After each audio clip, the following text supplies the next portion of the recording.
வீட்டுக்கு வெளியில ஊஞ்சல்ல கண்ணுல கண்ணீரோட உட்காந்துக்கிட்டு இருந்த தங்கச்சி ஹரிதா கிட்ட அக்கா சந்திரிகா வந்தா. ஹரிதா கண்ணீரை தொடச்சுக்கிட்டு, வாக்கா, டேப்லெட் சாப்பிட்டியாக்கா? இப்போ உடம்பு எப்படி இருக்கு? என்னோட எல்லா தேவைகளையும் பாத்துக்க நீ இருக்கும்போது நான் சந்தோஷமா இல்லாம வேற எப்படி இருப்ப ஹரிதா? நீ சந்தோஷமாவும் ஆரோக்கியமாவும் இருந்தா தானக்கா உன்னோட வயித்துக்குள்ள வளர அந்த சின்ன உயிரும் ஆரோக்கியமா ஆனந்தமா வளரும்லக்கா. ஹரிதா, நான் ஒன்னு சொல்லவா? சொல்லுக்கா. நீயும் உன்னோட வீட்டுக்காரும் குழந்தை விஷயத்துக்காக ஒரு தடவை டாக்டரை போய் பார்த்துட்டு வாங்களேன். அதை கேட்டு ஹரிதா அவளுடைய மனசுக்குள்ள, தாயாகிற பாகியம் எனக்கு இல்லைன்னு இப்ப அக்கா கிட்ட சொன்னா அக்கா ரொம்ப வருத்தப்படுவா. அக்கா சந்தோஷமா இருக்கணும். அதுக்காக சரிக்கா, நானும் என் வீட்டுக்காரரும் டாக்டர் கிட்ட போயிட்டு செக்அப் பண்ணிட்டு வரோம் அப்படின்னு சொன்னா அக்கா அதை கேட்டு சந்தோஷப்படுவால அப்படின்னு யோசிச்சுக்கிட்டு இருக்கும்போது சந்திரிகா மறுபடியும், என்னாச்சு ஹரிதா? நான் கேட்ட கேள்விக்கு பதில் சொல்லாம நீ ஏதோ யோசிச்சுக்கிட்டு இருக்க, என்ன ஆச்சு? ஒண்ணும் இல்லக்கா, எந்த ஹாஸ்பிட்டலுக்கு போறது அப்படின்னு யோசிச்சுக்கிட்டு இருக்கேன். நான் போற சரோஜா ஹாஸ்பிட்டலுக்கே போங்க. அங்க டாக்டர்ஸ் ரொம்ப நல்லபடியா பாத்துக்கிறாங்க, உன்னையும் நல்லா பாத்துப்பாங்க. சரிக்கா, நான் அவர்கிட்ட பேசுறேன்.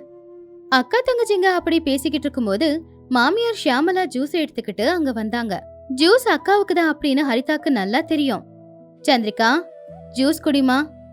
ஐயோ அத்தை, இப்பதானே டாக்டர் கொடுத்த பவுடரை பால்ல கலந்து குடிச்சிட்டு வந்த. இப்போ உடனே குடிக்க முடியாதுல்ல அத்தை, 1 மணி நேரத்துக்கு அப்புறமா குடிக்கிறேனே. நான் அப்புறம் குடிக்கிறேன். இல்லம்மா, உன் தங்கச்சி கிட்ட பேசிக்கிட்டு இருந்ததுல நீ அந்த பால் குடிச்சு 1 மணி நேரம் ஆனதையே மறந்துட்ட. இந்த ஜூஸை இப்பவே குடி ப்ளீஸ் அத்தை, வயிறு ரொம்ப போயிருக்கு. இப்போ உடனே எனக்கு ஜூஸ் வேண்டாம். அத்தை, அதான் அக்கா வேண்டான்னு சொல்றால, என்கிட்ட கொடுங்க, நான் வேகமா அதை குடிச்சிடுறேன். கொடுங்க அத்தை. நீ என்ன வயித்துல புள்ளைய சுமந்துக்கிட்டு இருக்கிறியா? நான் தரமாட்டேன் அப்படின்னு சொல்லி ஷியாமலா அந்த ஜூஸை கடகடன்னு குடிச்சிட்டு, ஜூஸ் ரொம்ப நல்லா இருக்கு அப்படின்னு சொல்லி உள்ள போயிட்டாங்க. அக்கா, ஏன் வயித்துல புள்ள இல்லைன்னு சொல்லி அத்தை அந்த ஜூஸை குடிச்சிட்டாங்க.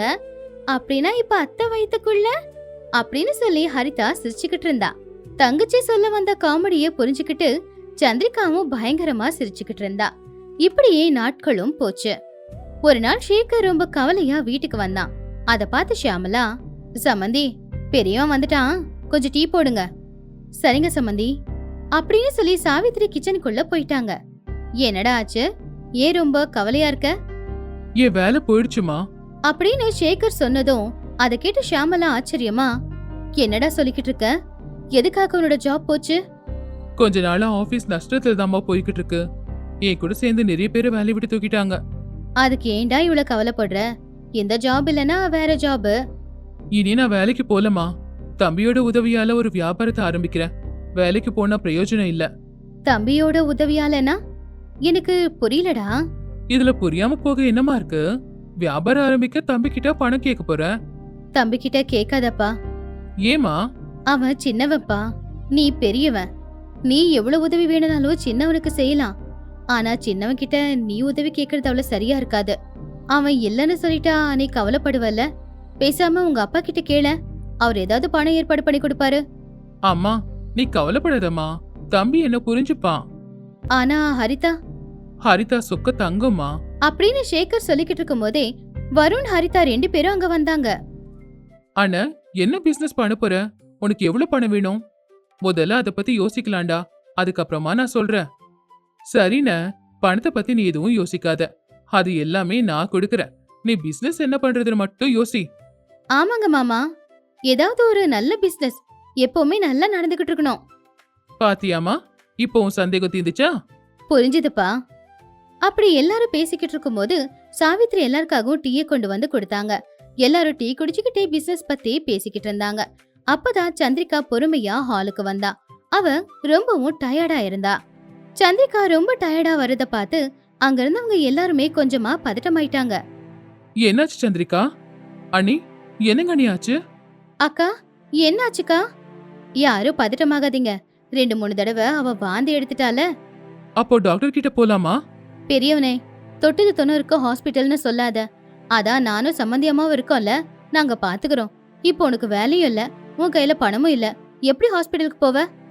அதனால என்னம்மா, தம்பி வருண் என் கூட இருக்கும்போது நான் எதுக்காக கவலைப்படணும்? அம்மா, அண்ணன் எனக்கு அப்பா மாதிரி, அப்ப அண்ணி எனக்கு அம்மா மாதிரி தானே. அப்பா அம்மாவுக்கு துணையா இந்த புள்ள இருக்கேன். அவங்களுக்கு எப்பவும் எந்த கஷ்டமும் வரவிட மாட்டேன். நான் துணையா இருப்பேன். அப்படின்னு வருண் சொன்னதை கேட்டு சேகர் சந்திரிகாவோட கண்ணுல இருந்து கண்ணீர் வந்துச்சு. தான் புருஷனை பார்த்து ஹரிதா ரொம்பவும் பெருமைப்பட்டா. அப்படி அந்த நாள் முடிஞ்சு போச்சு. அடுத்த நாள் காலையில அண்ணன் தம்பி 2 பேரும் பேசி ஒரு பெரிய மளிகை கடையை ஸ்டார்ட் பண்ணலாம் அப்படின்னு ஒரு முடிவுக்கு வந்தாங்க. இது நல்ல ஐடியானே. இப்பவே ஸ்டார்ட் பண்ணிடு. சரி தம்பி, இனில இருந்து நான் வேலையை ஆரம்பிச்சிடுறேன். அப்படி 2 பேரும் அங்கிருந்து வேலையில கிளம்பிட்டாங்க. இப்படியே நாட்களும் போய்கிட்டு இருந்துச்சு. சந்திரிகாவுக்கு டெலிவரி டேட்டும் நெருங்கிக்கிட்டு இருந்துச்சு. ஷேக்கர் ஸ்டார்ட் பண்ண அந்த மளிகை கடை பிசினஸ் நல்லபடியா நடந்துகிட்டு இருந்துச்சு. வீட்ல எல்லாரும் சந்தோஷமா இருக்கும்போது ஒரு நாள், ஏன் ஹரிதா என்கிட்ட உண்மைய மறைச்ச அப்படின்னு சந்திரிகா கேட்டதும் ஹரிதா ரொம்பவே தடுமாறினா. அக்கா, நான் உண்மைய மறைச்சேனா? அதுவும் உன்கிட்ட? இல்லக்கா, நான் எந்த உண்மையும் உன்கிட்ட மறைக்கவே இல்லக்கா. உன் கண்ணுல இருக்கிற கண்ணீரை சொல்லுது நீ சொல்றது பொய்ன்னு. ஹரிதா அழ ஆரம்பிச்சிட்டா. உனக்கு தாயாகிற பாக்கியம் இல்ல அப்படிங்கிற விஷயத்த என்கிட்ட நீ ஏன் சொல்லாம மறைச்ச? உண்மையை சொல்லி இப்ப என்னக்கு ஆக போகுது? நான் தாயாக முடியாது அப்படிங்கறத சொல்லி உன்னை கஷ்டப்படுத்துறதுக்கு பதிலா உன்னை சந்தோஷமா வச்சுக்கிறதுக்காக உங்க எல்லார்கிட்ட இருந்தோம் நாங்க உண்மைய மறைச்சிட்டோம். ஆனா நானும் அவரும் தான் நரகத்துல வாழ்ந்துகிட்டு இருக்கோம். ஒரு பொண்ணு முழுமையடையிறது அவ தாயாகும் போதுதான் அப்படின்னு அம்மா சொல்லி நான் கேள்விப்பட்டிருக்கேன். ஆனா என் தங்கச்சிக்கு அந்த வாய்ப்பில்ல அப்படின்னா அது எனக்கு கஷ்டமா இருக்காதா? இப்படி நீ வருத்தப்படுவேனுதாக்கா இத்தனை நாளா அந்த உண்மையை உன்கிட்ட நான் மறைச்சு வச்சிருந்தேன். என்ன ஆனாலும் அத்தை மாமாவுக்கும் அப்பா அம்மாவுக்கும் இந்த விஷயம் தெரியவே கூடாதுக்கா. என்னவா இருந்தாலும் சரி, நாங்க கஷ்டத்தை மனசுக்குள்ள வச்சுக்கிறோம், உங்க கூட சந்தோஷமா வாழ்ந்துக்கிறோம் அப்படின்னு ஹரிதா சொன்னது கேட்டு சந்திரிகா எந்த ஒரு பதிலும் கொடுக்கல. அப்ப மாடியில 2 பேரும், உங்களுக்கு இந்த விஷயம் தெரியுமா? சின்ன மருமக தாயாக முடியாது அப்படிங்கிற விஷயம் தானே ஷியாமலா? ஆமாங்க. நீ எனக்கு ஒரு வாக்கு கொடுக்கணும் ஷியாமலா. ஏன் இப்படி கேக்குறீங்க? நீங்க சொல்றத நான் செய்ய போறேன். நான் என்ன சொல்லுவேன்னு உனக்கு தெரியும்ல. தெரியுங்க. எப்பவுமே சின்ன மருமக கிட்ட தாயாகிறத பத்தி. ஆமா ஷியாமலா, எப்பவுமே சின்ன மருமகளை நீ கஷ்டப்படுத்தவே கூடாது. இல்லங்க, அப்படி மட்டும் நான் பண்ணவே மாட்டேன். ஹரிதாவோட இடத்துல என்னோட பொண்ணு இருந்திருந்தா அப்படின்னு சொல்லி ஷியாமலா அழ ஆரம்பிச்சிட்டாங்க. அப்பதான் சேகர் வருண் 2 பேருமே வீட்டுக்குள்ள வந்தப்போ சந்திரிகா எழுந்துச்சு நின்னா. என்னங்க நீ எதுக்கு எழுந்திருக்கிறீங்க? உட்காருங்க. சந்திரிகா உட்காந்துட்டா.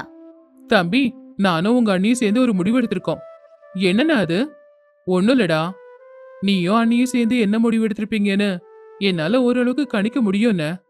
ஆமாக்கா, உங்களுக்கு 2 குழந்தைங்க பிறந்தா அதுல ஒரு குழந்தைய எங்களுக்கு கொடுத்து எங்களை சித்தியாவும் சித்தப்பாவாவும் ஆக்காம அப்பா அம்மாவா ஆக்க நினைக்கிறீங்க, அவ்வளவுதானே மாமா?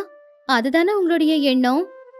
ஆமா ஹரிதா, எனக்கு ஒரு தங்கச்சி இருந்து அவளுக்கு இந்த பிரச்சனை வந்திருந்தா ஒரு அண்ணனா நான் இதான் பண்ணிருப்பேன். நீங்க பேருக்கு தான் மாமா, ஆனா எனக்கு அண்ணன் மாதிரி தானே யோசிக்கிறீங்க. அப்போ எங்க ஆசையை நீங்க நிறைவேற்ற போறீங்க. அண்ணி, பசங்க 2 பேரும் 3 பேரும் அவங்க எல்லாரும் வளர போறது இந்த கூட்டு குடும்பத்துல தானே. நாம எல்லாரும் சேர்ந்து ஒன்னாவே பாத்துக்கலாம். அப்படி சொல்லுடா.